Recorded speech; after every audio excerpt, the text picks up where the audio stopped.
Action! Ah, les morts vivants. Si on me demandait les 3 choses qui me font le plus peur au monde, ce serait sans hésiter en premier les profondeurs marines, en deuxième les morts vivants et en troisième les énumérations. Et je suis pas le seul à être effrayé par les zombies, et ça le cinéma l'a bien compris en faisant de cette créature l'une des plus vues au grand écran ces dernières années. Parmi tous ces films, il existe une saga qui se démarque. Resident Evil, bien joué, vous avez lu le titre de la vidéo. Alors, pourquoi est-ce qu'elle sort du lot? Parce qu'elle est adaptée d'un jeu vidéo à succès qui a marqué plusieurs générations de joueurs? Parce que son scénario est si dense et si complexe qu'il doit s'étendre sur 6 films différents? Parce qu'elle propose une vision de l'apocalypse et de ces créatures bien différentes des clichés habituels? Ou peut-être que c'est parce que c'est complètement de la merde? Ah, vous êtes médisants. Jetons un œil dessus nous-mêmes pour se faire notre propre avis. Aujourd'hui, on va parler de Resident Evil Rétribution. Pourquoi celui-là? Parce qu'il est en 3D. Et ça doit pas rester impuni. Payer 2,50€ sa paire de lunettes pour voir Mila Jovovich en 3D, c'est une putain d'arnaque. Ouais, je vais enfin pouvoir voir le corps de Mila Jovovich en relief. Travailler ensemble. Je n'irai nulle part avant de savoir où nous nous trouvons et qu'est-ce qui se passe Ça marche plus? exactement ici.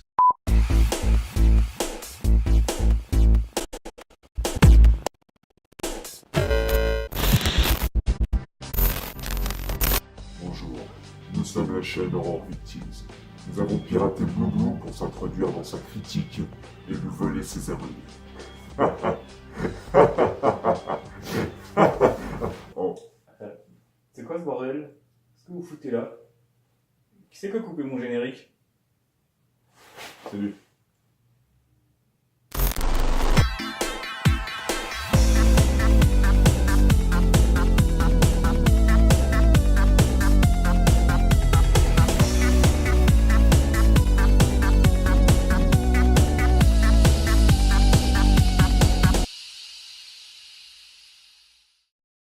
Le film commence avec une scène en slow motion montée à l'envers. Ou alors c'est des gens qui se déplacent super bizarrement.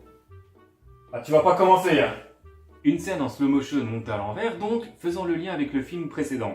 On comprend que ça sort pas bon et Alice est blessée et tombe à l'eau. Alice, c'est elle. Je m'appelle Alice. Et on va commencer à le savoir vu qu'elle se présente comme ça dans presque tous les 403 films qui composent la licence. Je m'appelle Alice. Je m'appelle Alice. Je m'appelle Alice. Je m'appelle Alice. Elle en profite donc pour nous faire un petit résumé du scénario. Attends, c'est moi qui dis.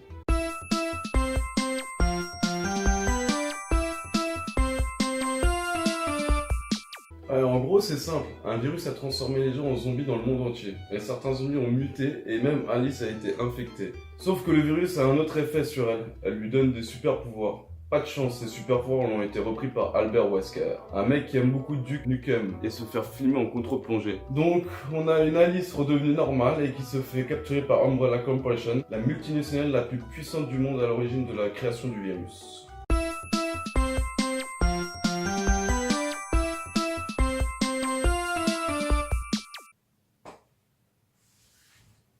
C'est la première et dernière fois que tu me voles la vedette sur ma critique. Ok? Alice se réveille ensuite avec une coupe de cheveux différente, entourée de sa petite famille bien heureuse qui comprend un membre des forces spéciales d'Umbrella censé être mort dans le premier film et une petite fille sourde. Ah, attends, je comprends plus rien là. C'est normal, moi non plus, et on s'en fout parce que vite c'est 2012, on a plein de 3D moches à nous cracher à la gueule. Alice et sa fille Becky fuient cette horde de morts vivants de justesse en allant se cacher au grenier, mais décident ensuite de redescendre parce que sinon il n'y a pas de film. Vite, on est en sécurité là-haut, alors redescendons. Elle trouve une nouvelle cachette, puis Alice abandonne Becky dans le placard. Bonne chance, Becky! Quoi? T'as dit quoi? Je suis sourde. Mais en fait, ce n'était pas Alice. Le film vous a bien eu. T'en fais à peine trop là. Tu veux niquer ma vidéo, c'est ça? Pardon. On retrouve alors la vraie Alice qui se réveille dans la cellule la plus inutilement chère du monde. Sérieux, à quoi ça sert tous ces néons? Ils se sont même fait chier à la positionner bien symétriquement par rapport au sol. Mettez-la un peu plus à droite. Top. À peine à gauche. On va s'acheter. Soudain, le complexe d'Umbrella se fait pirater, permettant à Alice de s'échapper, de fuir un fond vert dégueulasse et de combattre une nouvelle horde de zombies sans super pouvoir, je le rappelle. Waouh, regardez comme elle se bat tout à fait normalement. On voit ça tellement tous les jours. Au cours de sa fuite, elle rencontre un nouveau protagoniste. Je m'appelle Ada Wong. Waouh, c'est l'introduction de personnage la plus bâclée que j'ai jamais vue. Toi, avant tu m'as un couteau sous la gorge, tu te présentes direct. Mon chat s'appelle Toulouse. Je suis allergique au paracétamol. Sorti de nulle part apparaît Wesker, le grand méchant du film précédent, qui est devenu gentil pour les besoins du scénario et nous explique un peu plus l'histoire du film. Attends, c'est vraiment moi qui explique. Je kiffe expliquer. Je t'avais prévenu!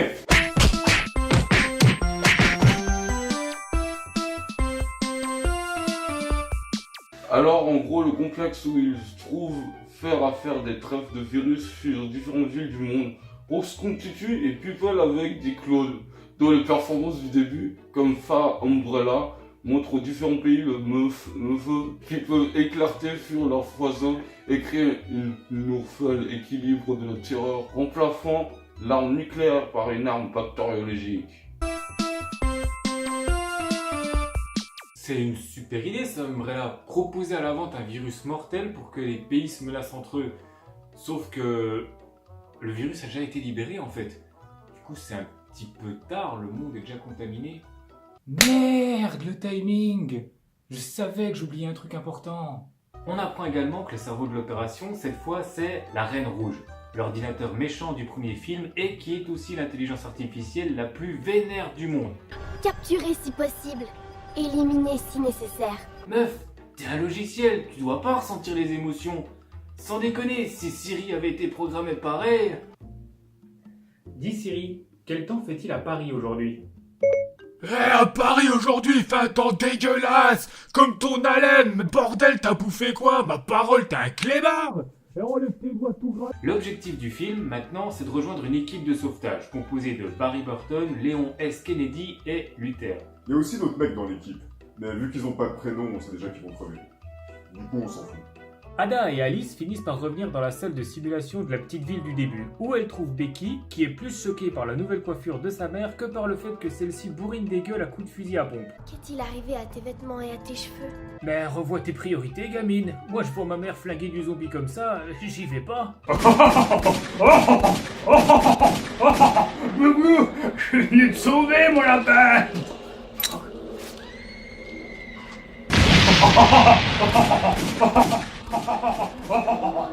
Non, je vais rester avec les morts-vivants là. Ils sont sympas en fait. Et oui, ma mère avant, c'était mon père. Elle décide donc de continuer en emmenant la gamine avec elle. Hop, une seconde. Alice, elle vient de parler à Becky. Ouais, En langage des signes. effectivement. D'accord. Enfin, moi, elle le connaît. Non, parce que, en fait, si tu veux, le clone, d'accord, il connaît le langage des signes parce qu'il a été implanté par Umbrella Corporation dans le cadre du programme. Mais la vraie Alice... Oh, regarde, une scène cohérente. Non, c'est Resident Evil. Je te crois pas. Ils finissent par retrouver l'équipe de sauvetage dans la salle de simulation de Moscou. Jolie bagnole. Eh bien, nous sommes à Moscou. Et alors? Soudain, ils se retrouvent en pleine course-poursuite dans les rues contre des zombies russes qui conduisent des motos et les canards avec des mitraillettes. Non, attendez, je me suis trompé de texte, ça c'est l'histoire que mon neveu de 7 ans est en train d'écrire pour l'école. Je disais donc, soudain, ils se retrouvent en pleine course-poursuite dans les rues contre des zombies russes qui conduisent des motos et les canards avec des mitraillettes. Mais qu'est-ce que c'est que ce film? Leur voiture commence à ressembler à un gruyère à force de se prendre des balles et de foncer dans des murs, quand un énorme mutant débarque pour foutre encore plus la merde. Ah, si seulement j'avais volé un van blindé ou au moins un 4x4 plutôt qu'une bagnole de luxe. Mais bon. Nous sommes à Moscou. Les héros rejoignent Wesker, celui-ci rend ses pouvoirs à Alice parce que sans eux c'est juste une pauvre faible femme, et on a droit à un plan large sur la Maison Blanche du Mordor. Et c'est la fin.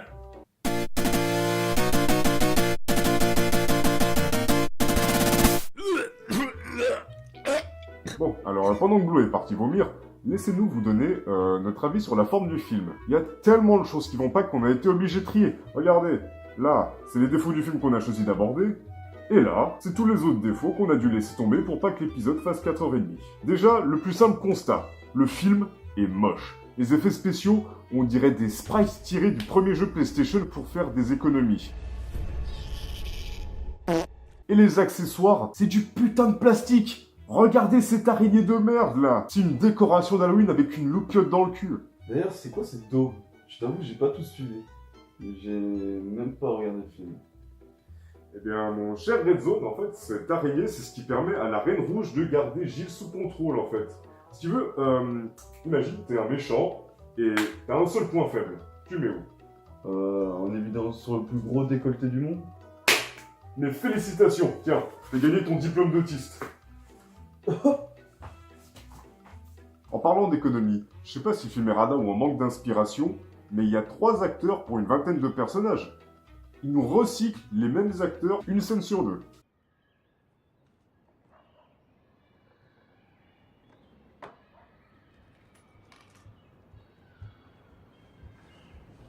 Merci, papa. Non seulement ils réutilisent les mêmes gars, mais en plus c'est même pas des bons acteurs. Mais qu'est-ce que t'en sais? T'as même pas vu le film. Ouais, mais c'était pour contribuer à la vidéo. Ouais, et ben quoi qu'il en soit, t'as bien raison. Les acteurs, ils ont aucune crédibilité et ça part dans tous les sens. Comme les yeux de ce mec. Regarde-le, quand il meurt, il louche. C'est sérieux?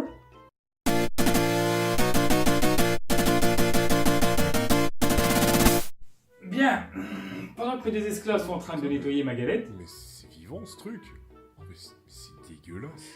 nous allons aborder le fond du film.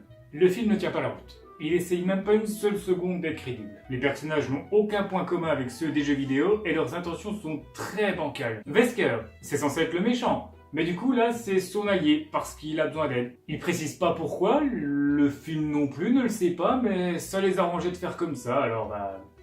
Et pareil pour Umbrella, pourquoi ils ont capturé Alice au lieu de la tuer comme tous les autres? Ils la retiennent prisonnière sans raison. Alors, le film fait genre qu'ils ont besoin d'une information, qu'elle est la seule à détenir, mais bla bla bla. C'est des conneries. La seule question de l'interrogatoire, c'est... Pourquoi vous êtes-vous révolté contre Umbrella? Pas parce qu'Umbrella cherche à la tuer depuis le premier film, bordel. C'est même pas une vraie question. Tout ça pour avoir un prétexte pour pouvoir la garder en vie et pouvoir tourner une suite. Et du coup, quand elle s'échappe, pouf, plus besoin de cette information. Maintenant, faut juste la tuer. Vous mourrez tous. J'en ai décidé ainsi. Enfin, on veut la tuer, mais on passe plus de temps à aider qu'autre chose. Tout le centre est dirigé par la Reine Rouge, même les gardes. Et pourtant, cette électroconne passe son temps à lui ouvrir les portes pour lui permettre d'avancer, elle lui offre des flingues sur un plateau, elle lui file même une tenue toute neuve avec plein de poches pour ranger les armes. C'est quoi ce méchant de merde? Regardez-moi ces scènes!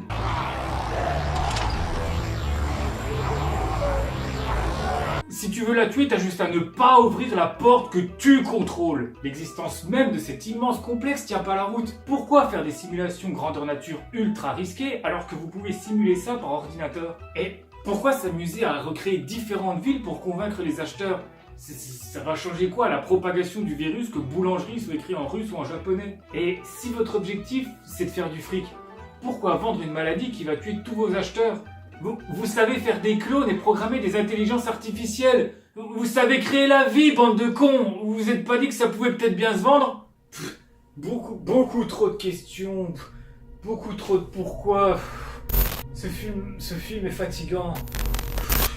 Je sais pas, je me sens pas bien.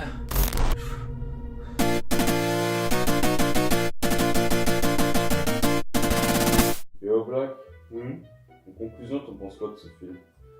Bah, très honnêtement, je pense qu'il est dangereux. Dangereux? Ouais. Mais du style dangereux parce que, genre, il peut te griller les neurones, tu sais. C'est sanglier d'ailleurs. Ouais. Mais à part ça, imagine, c'est genre, ça te grille les neurones, mais en même temps, ce film, il a eu un budget de 65 millions. 65 millions? Exactement, mais 65 millions, mais pour faire quoi? Parce que putain, regarde, il y a eu du budget pour tout, mais t'as rien compris. Il y a des acteurs d'une incompétence incroyable, il y a des adénasies qui font de la beauté de France, ça veut rien dire, des humains qui font de la vente à 24.